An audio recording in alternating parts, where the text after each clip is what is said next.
বিব্রত যোগের আরও একটা নতুন ভিডিওতে আপনাদের সবাইকে স্বাগত।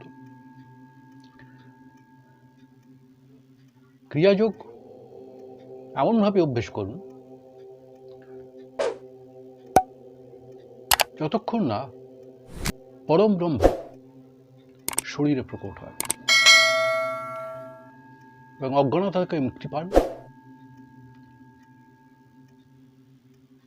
এবং শরীরে রোগ থেকে মুক্তি পাওয়ার জন্য যতক্ষণ না পূর্ণাঙ্গ অনুভূতি হয় ততক্ষণ আপনারা ক্রিয়াযোগ করুন।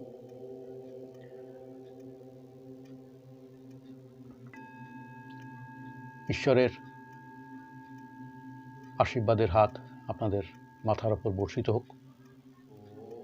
ঈশ্বর আপনাদের মঙ্গল করুন এবং আমার এই ভিডিওটিকে প্রচুর পরিমাণে লাইক করবেন ও শেয়ার করবেন, যাতে আমি আরও উদ্বুদ্ধ হয়ে আপনাদের কাছে আসতে পারি। এবং আমার চ্যানেলটিকে সাবস্ক্রাইব করবেন এবং পাশে থাকা বেল আইকনটি প্রেস করবেন। অজ্ঞানতা থেকে মুক্তি পাওয়ার জন্য, শরীর থেকে রোগ মুক্তি যাতে হয়, এই জন্য আমি বারবার করে বলছি আপনাদের ক্রিয়াযোগ করতে হবে। মাথা থেকে পা অবধি চোখ বন্ধ করে ভ্রূমধ্যে চোখের মণি দুটো নিবন্ধ রেখে কনসেন্ট্রেট করুন। এবং লাহিড়ী মহাশয় একটা কথা বলেছিলেন, যেটা এর আগের ভিডিওতেই আমি বলেছি, বানাত বানাত বান যাই।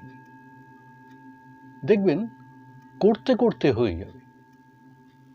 আপনার কখন যে পূর্ণাঙ্গ অনুভূতি বা পরম ব্রহ্ম প্রকট হবে আপনি নিজেই জানেন না। দেখুন, ভারত একটা আধ্যাত্মিক দেশ। এই জন্য এর কারণটা কি না, লেভ টলস্টয় একজন রাশিয়ান সাহিত্যিক। উনি তিনটে বাঁদরের কথা বলেছিলেন।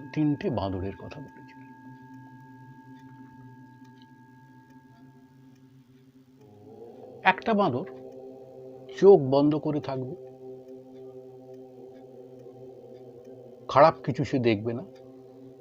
আর একটা বাঁদর কান বন্ধ করে থাকবে, খারাপ কিছু শুনবে না। আর একটা বাঁদর মুখ বন্ধ করে থাকবে, খারাপ কিছু বলবে না।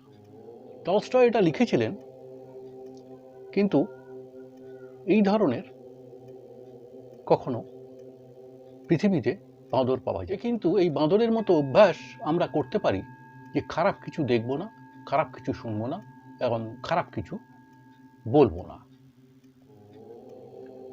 কেমনভাবে অভ্যাস করব না, যুক্তেশ্বর গিরির হোলি সায়েন্সের প্রথম সূত্রে কি বলা আছে না, পরম ব্রহ্ম ছাড়া কোনো কিছুরই অস্তিত্ব নেই। বিশ্বব্রহ্মাণ্ডে যত রচনা আছে,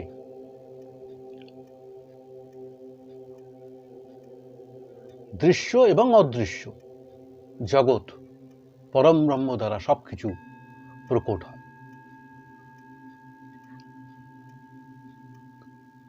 কোনোটা আওয়াজ রূপে, কোনোটা দৃশ্য রূপে, কোনোটা স্বাদ রূপে, কোনোটা গন্ধ রূপে। সব রূপই এক, কোনোটা ছোট বা বড় বলা যায় না। ব্রহ্মাণ্ডের সব রচনাই অনন্ত এবং অসীম। যেমন কানে আমরা শুনি,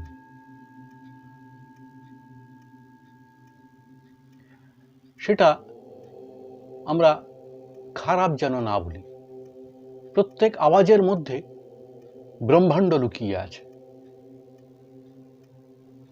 চোখে যে আমরা দেখি প্রত্যেক ক্ষেত্রে, প্রত্যেক দৃশ্যতে, প্রত্যেক রূপে পুরো ব্রহ্মাণ্ড সমাহিত আছে। প্রত্যেক গন্ধে, প্রত্যেক স্বাদে, প্রত্যেক স্পর্শে। সেই জন্যই বলা হয় পরম ব্রহ্ম ছাড়া আর কিছুই নেই।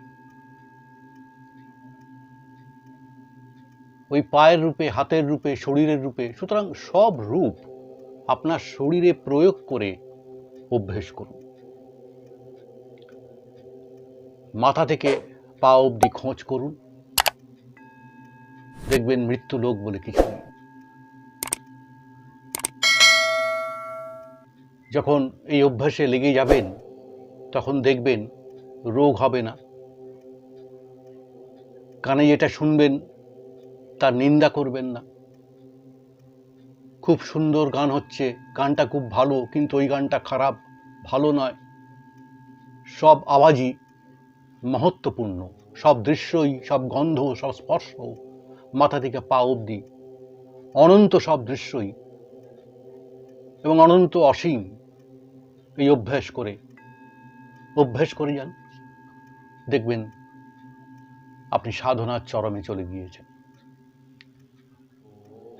আপনি অদৃশ্য হয়েও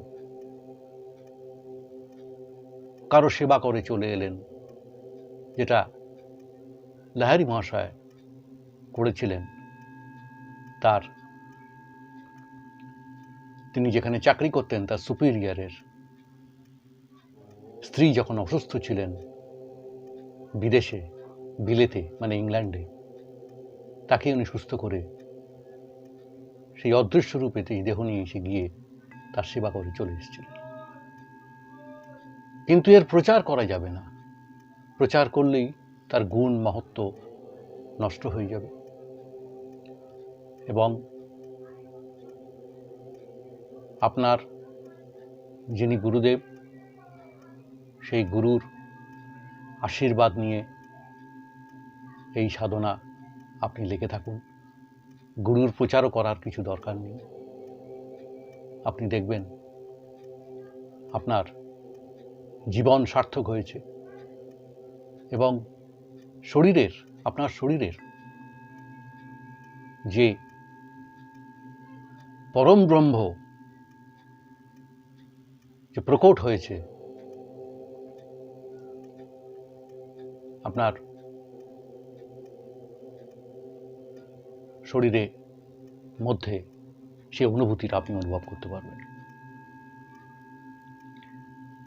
সুতরাং আমি আবার বলছি, এখনো বলছি যে নিজে এই ক্রিয়াযোগ করুন, শরীরকে সুস্থ রাখুন, ঈশ্বরের